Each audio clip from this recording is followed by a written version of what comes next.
Turma, tudo bem com vocês? Bom dia, boa tarde, boa noite, né? Como estão as férias? Essas férias prolongadas, né? Como prometido, eu estou fazendo alguns pequenos videozinhos para vocês não ficarem as férias todas sem estudar nada, né? Então, bora só relembrando que a gente já abordou sobre quantidade de movimento, né? Isso. E o que nós falamos, né? Toda vez quando você tem um corpo com massa, e aí esse corpo com massa você associa ele uma velocidade, né? Então você tem associada ao produto da massa pela velocidade uma quantidade associada a este movimento. Então, como nós vimos, a quantidade de movimento ela é a relação de massa vezes a velocidade. Observe que o corpo, né, a velocidade e o vetor quantidade de movimentos apontam para a mesma direção e sentido, não é isso? Né? Por serem grandezas vetoriais, né, eles estão sempre apontando para o mesmo sentido aí. Né? Uma outra questão, né? Quanto maior qualquer um desses, maior vai ser a quantidade de movimento, ou seja, um corpo mais uma velocidade maior, né, logicamente ele vai apresentar uma quantidade de movimento maior. Um corpo mais maciço, né, isso, né, também vai ter uma quantidade de movimento maior. São grandezas diretamente proporcionais aí, né? Vamos continuar. Todos nós sabemos que é muito mais difícil parar um caminhão, pesado do que um carro que esteja em movimento, né, com a mesma rapidez, ou seja, com a mesma velocidade, tá bom? Isso se deve ao fato do caminhão ter, né, mais inércia em movimento, ou seja, uma maior quantidade de movimento. Foi o que eu falei para vocês, né? Tu tens para a mesma velocidade, tu tem o caminhão que tem uma massa maior, como consequência de ter uma quantidade associada a esse movimento maior, tá bem? Então, quantidade de movimento é a grandeza física vetorial relacionada com a massa de um corpo e a sua velocidade. A quantidade de movimento ou momento linear é dada por essa equação, onde esse Qzinho é a quantidade de movimento, a massa, né, o m, e é o v de velocidade aí, como a gente já deduziu anteriormente, não é isso? Agora vamos falar do impulso, não é isso? Então, ao empurrarmos um carro, por exemplo, quanto maior a intensidade da força, não é isso?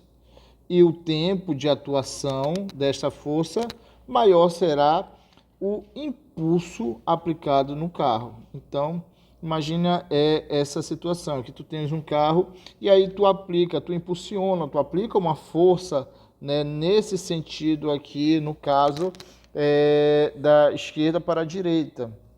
E essa força aí, né, que você vai estar aplicando, essa força, durante um intervalo de tempo, ela vai estar o quê? Impulsionando esse veículo. Então, ele vai se mover, né? Tu vai impulsionar. O impulso é uma grandeza vetorial que possui a mesma direção e sentido da força aplicada, né, como nós vimos aqui, tá bom? Continuando. Canhões de longo alcance possuem canos compridos, longo alcance. Quantos mais longos for, maior a velocidade, né, que emerge a bala. Isso ocorre porque a força gerada pela explosão da pólvora atua no cano longo do caminhão, né, por um tempo mais longo. Isso aumenta o impulso, né, aplicado à bala. Então, impulso, né, é força sendo aplicada durante intervalo de tempo. Então, quanto maior for esse cano, mais tempo vai estar interagindo, né? Isso, consequentemente, mais impulsionado vai estar esta bala ao sair daqui, né? O mesmo ocorre com rifles em relação aos revólveres, não é isso? Um cano, né, maior em relação ao outro aqui, tu vai ter um tempo de interação maior, um impulso maior. Quando a força aplicada não for constante, então essa equação aqui, né, é quando essa força ela for constante. Professor, e quando ela não for constante, né? Boa pergunta. Então, ó, quando ela não for constante, você vai usar a área do gráfico, não é isso? Então, essa área aqui, ela serve tanto quando a força ela for constante e quando a força ela não for constante. Ela serve nas duas situações aí, tá? A relação de impulso, que é força vezes intervalo de tempo, ela só serve quando a força for constante, tudo bem? Então, bora continuar. Ó, imagina a seguinte situação, em que tu tem duas mangas, não é isso? Tu estacionou o carro e tu tem duas mangas aí. E aí essas mangas elas vão cair. Elas têm a mesma massa, estão à mesma altura. Então, consequentemente, ambas vão ser impulsionadas da mesma maneira. Por quê? Porque elas vão estar sofrendo durante o mesmo tempo a queda, né, a ação da força gravitacional. Então, ambas estão sendo impulsionadas da mesma maneira ao mesmo tempo, tá? Ao mesmo tempo. Só que aí elas se desprendem, elas caem no carro, não é isso? Opa, perdão. Elas caem no carro. Aí a pergunta é, qual vai acarretar um prejuízo maior, né? Então é o seguinte, a madura ela vai ter um tempo de interação maior do que a manga verde. Consequentemente, para o mesmo impulso, ela vai transmitir uma quantidade de força nesse impacto menor. Já a manga verde, a interação ela vai ser muito breve, ou seja, esse tempo ele vai diminuir. Consequentemente, essa força transmitida no impacto ela vai ser muito maior. Você observa que quando, por exemplo, um carro ele é acionado e aciona numa colisão os airbags, ele é macio, ele vai ter um tempo de impacto, né, no corpo, né, de interação. Por quê? Isso tem uma razão. Para o quê? Para a força desse impacto ao ser transmitida muito menor no seu organismo, né? Então é por isso que tu tem um tempo de interação maior, né, no corpo, para tu diminuir esse impacto aí e salvar as vidas. Continuando, vamos falar do teorema do impulso aí. Então imagina essas situações aqui. Então tu tem nessa primeira figurinha, esse primeiro carro, um carro com massa, ele é o mesmo veículo.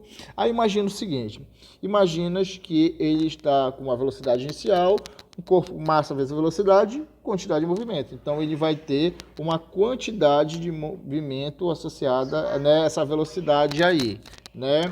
A essa velocidade aí.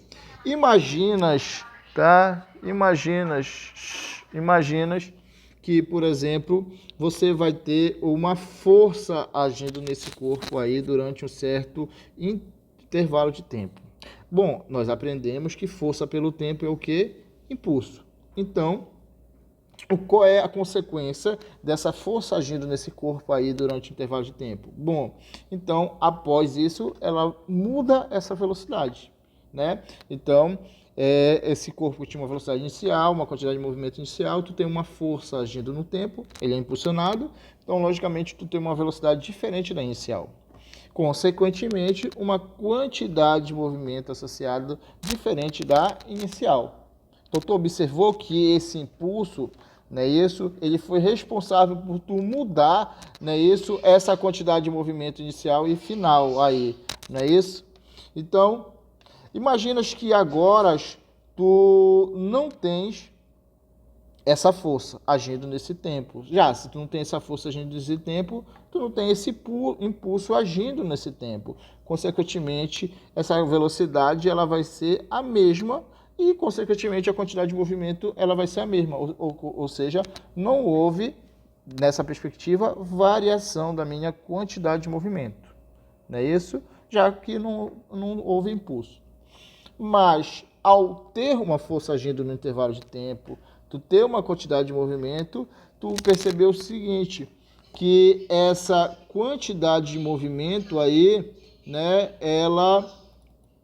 esse impulso, ele serviu por variar essa quantidade de movimento.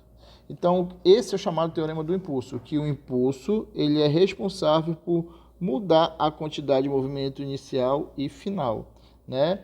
O impulso é igual à variação da quantidade de movimento, onde a quantidade de movimento é a quantidade de movimento final, menos a quantidade de movimento inicial aí.